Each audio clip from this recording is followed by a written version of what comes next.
देखिए क्लास 9 का जो वृत्त लेसन है हम लोगों का काफ़ी इम्पॉर्टेंट लेसन है और ये 10th में भी काम आता है।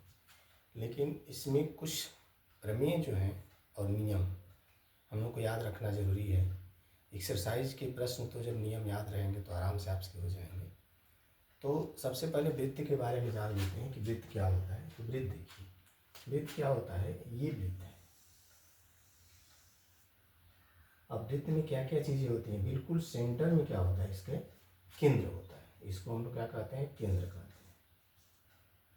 ठीक, केंद्र हो गया। ये जो गोली आकृति है इसको कहा जाता है परिधि, सेंटर सरकमफ्रेंस। और केंद्र से जो परिधि की दूरी होती है इसको कहा जाता है त्रिज्या। इसको यह है त्रिज्या। तो केंद्र हो गया, परिधि हो गई, त्रिज्या हो गया। और ये रेखा जो केंद्र से होकर के जाती है और परिधि को भी टच करती है इसको कहा जाता है व्यास। और ये जो व्यास होता है इसको डी से नोट किया जाता है। त्रिज्या को आर से, जो डी होता है वो 2r के बराबर होता है। त्रिज्या का दुना जो होता है वो व्यास होता है। परिधि का एक फार्मूला होता है, परिधि को सी से नोट करते हैं, सरकमफ्रेंस, इसको कहा जाता है 2πr। इतनी चीज़ें तो हैं। उसके बाद इसमें ज्योमेट्रिकल चीज़ें हैं जिसको हम लोग को जानना है। तो ज्योमेट्रिकल चीज़ों में देखिए क्या क्या इसमें पहले होती है। ये तो हो गया कि परिधि है, त्रिज्या है। उसके बाद फिर से देखिए, फिर से इसको ड्रॉ किया गया है, ये हो गया वृत्त। ठीक है, अब देखिए वृत्त की अगर कोई बाहर से रेखा जा रही है तो इसको बाह्य रेखा कहते हैं। अगर इसके किसी बिंदु से कोई टच करते हुए, स्पर्श करते हुए रेखा जा रही है तो इसको स्पर्श रेखा कहते हैं, यानी टेंजेंट लाइन। अब कोई रेखा इसके अंदर जा रही है ऐसे, इस रेखा को कहते हैं छेदक रेखा।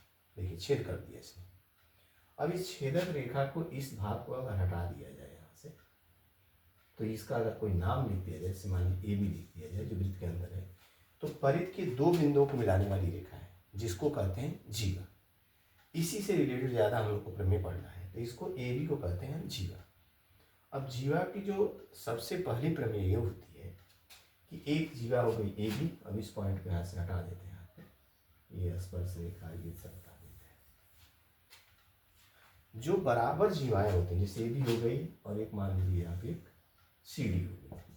अगर ये जीवाएं बराबर हैं तो यहाँ जो केंद्र लिया जाता है, केंद्र पर जो कोण ये बनाती हैं, ये कोण आपस में क्या होते हैं, बराबर होते हैं। पहला नियम आपको याद रखना है कि जो बराबर जीवाएं होती हैं केंद्र पर बराबर कोण बनाती हैं। इसी का उल्टा भी है कि अगर केंद्र पर जो कोण बने हुए हैं जीवा द्वारा, अगर ये आपस में बराबर हैं तो ये जीवाएं भी आपस में क्या होंगी, बराबर होंगी। AB और CD भी आपस में क्या होंगे, बराबर। दूसरा इसमें पॉइंट ये होता है कि अगर ये कोण बराबर हो गए तो ये चाप दिखती है। ये जो चाप है ये वाला, मैंने इस जीवा के द्वारा जो चाप बना है और इस जीवा के द्वारा जो चाप बना हुआ ये वाला, ये दोनों आपस में बराबर होते हैं। मतलब ये और ये दोनों आपस में बराबर होते हैं।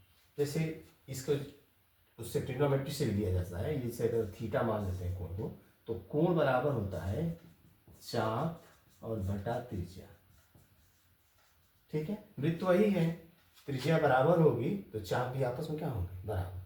तो जीवाएं बराबर होती हैं। देखिए जीवाएं जब बराबर होंगी तो केंद्र पर बने हुए कोण भी बराबर होंगे और ये जो चाप होते हैं ये भी आपस में बराबर होते हैं। और सब उल्टा भी चलता है, चाप बराबर हैं तो कोण बराबर होंगे, चाप बराबर है तो जीवा बराबर होगी, जीवा बराबर है तो चाप बराबर है। ये सब एक दूसरे से अल्टरनेट चलते रहते हैं। तो ये तो हो गया जीवा के बारे में। जीवा में ध्यान रखिएगा कि जीवा जो होती है, वृत्त की जो परिधि होती है उसके दो बिंदुओं को जो मिलाने से रेखा बनती है इसको जीवा कहते हैं। और सबसे बड़ी जीवा क्या होती है वृत्त की, वो व्यास होती है। और वो कहाँ से होकर जाती है, केंद्र से होकर जाती है। तो ये पॉइंट एक तो आपको याद रखना है। दूसरा आपकी जीवा की प्रमेय हो गई। उसके बाद इसमें आता है दूसरा पॉइंट ये, जैसे से मान लीजिए कोई वृत्त है, ये हो गया आपका वृत्त, ये हो गया केंद्र, ये कोई जीवा है।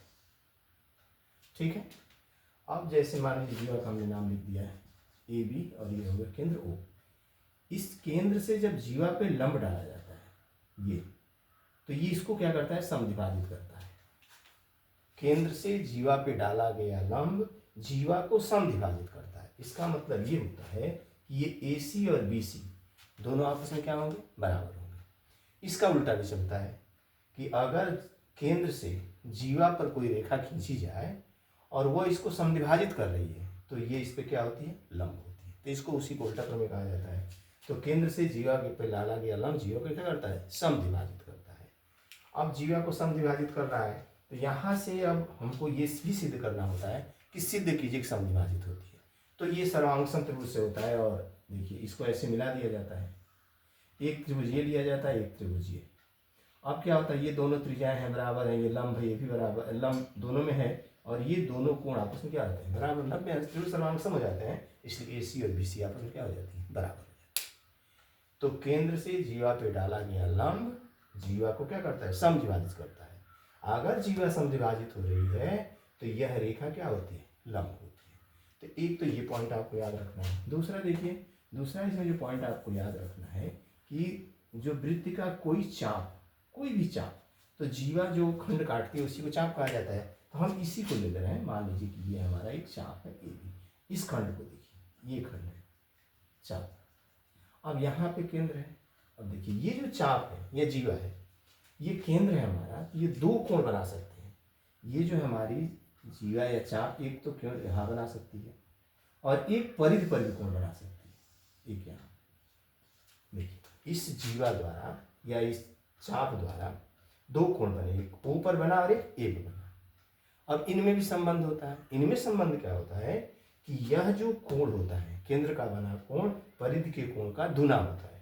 माने ये जो कोण है, जैसे अगर मान लीजिए 10 डिग्री होगा तो ये 20 डिग्री हो जाएगा, ये 40 डिग्री होगा तो ये 80 डिग्री। यानी केंद्र का बना कोण परिधि के कोण का दुना होता है। एक पॉइंट तो ये आपको याद रखना है। अब इसी पर क्या होता है, इसी पे कहा जाता है कि अर्धवृत्त का कोण जो होता है वो 90 अंश का होता है। कैसे अर्धवृत्त का कोण 90 अंश का होता है, वो देखिए। ये मान लीजिए वृत्त है और यहाँ हो गया अर्धवृत्त। अब ये कोण कितने अंश का होता है, 180 अंश। और ये मान लीजिए ये चाप हो गया, अर्धवृत्त का चाप आधा आधा। अब यही चाप यहाँ पे कोण बनाएगा, तो देखिए ये 180 अंश, तो ये कितना हो जाएगा, 90 अंश। तो ये 180 तो 90 अंश। और दूसरा इसमें एक और प्रमेय आती है कि एक ही वृत्त खंड के जो कोण होते हैं वो भी आपस में बराबर होते हैं। सिंपल सी बात है, एक कोण यहाँ बना है, अगर कोई लड़का कहे कि हम कोण यहाँ बनाना चाहते हैं, बना सकता है ये कोण। अब देखिए ये भी कोण इसका क्या होगा, आधा, तो ये दोनों आपस में क्या होगा, बराबर। तो एक ही वृत्त खंड के जो कोण होते हैं वो भी आपस में क्या होते हैं, बराबर होते हैं। तो ये तो वृत्त खंड के कोण हो गया। अब इसी पे बनता है चक्रीय चतुर्भुज। अब चक्रीय चतुर्भुज क्या होता है, वो देखिए। चक्रीय चतुर्भुज चक्र में चलता है वो। अगर मान लीजिए कोई वृत्त है, ये वृत्त हो गया, वृत्त में कोई भी 4 बिंदु आप ले लीजिए। जैसे मान लीजिए आपने A ले लिया, B ले लिया, C ले लिया और D ले लिया और इनको आपने मिला दिया यहाँ केंद्र। तो इसको कहा जाता है चक्रीय चतुर्भुज।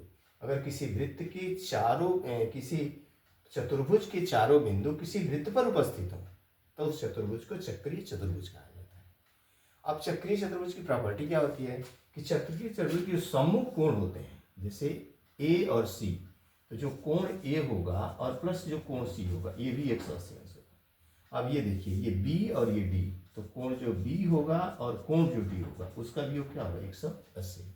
तो चक्रीय चतुर्भुज की प्रॉपर्टी होती है, चक्रीय चतुर्भुज के सम्मुख कोणों का योग क्या होता है, 180 अंश होता है। इसका उल्टा भी है कि अगर कोई चतुर्भुज दिया है और उसके सम्मुख कोणों का योग 180 अंश है तो वह चक्रीय चतुर्भुज होंगे। तो ये भी एक प्रॉपर्टी है। तो इस तरह से चक्रीय चतुर्भुज बन गया। चक्रीय चतुर्भुज वृत्त के 4 बिंदुओं को मिलाने से बनता है और इनके आमने सामने का कोणों का योग क्या होता है, 180 अंश होता है। तो एक चक्रीय चतुर्भुज है। वृत्त में देखिए इतनी सारी जो प्रमेय हैं, ये प्रमेय हम लोग को याद रखनी पड़ेगी। जीवा से संबंधित है, चक्रीय चतुर्भुज है, एक वृत्तखंड के कोण बराबर होते हैं, जीवा बराबर होती हैं तो केंद्र पर कोण बराबर अंतरित करते हैं। ये जब प्रमेय हमको याद रहेगी तो हमको NCERT की जो बुक है उसके प्रश्नों को करने में कोई दिक्कत नहीं होगी। बाकी प्रैक्टिस की बात होती है। तो नियम तो पहले आपको याद रखना है, तो आप सर्कल बना करके इन नियमों को बढ़िया से पहले याद कर लीजिए, तब आगे आपको एक्सरसाइज करने में बहुत आसानी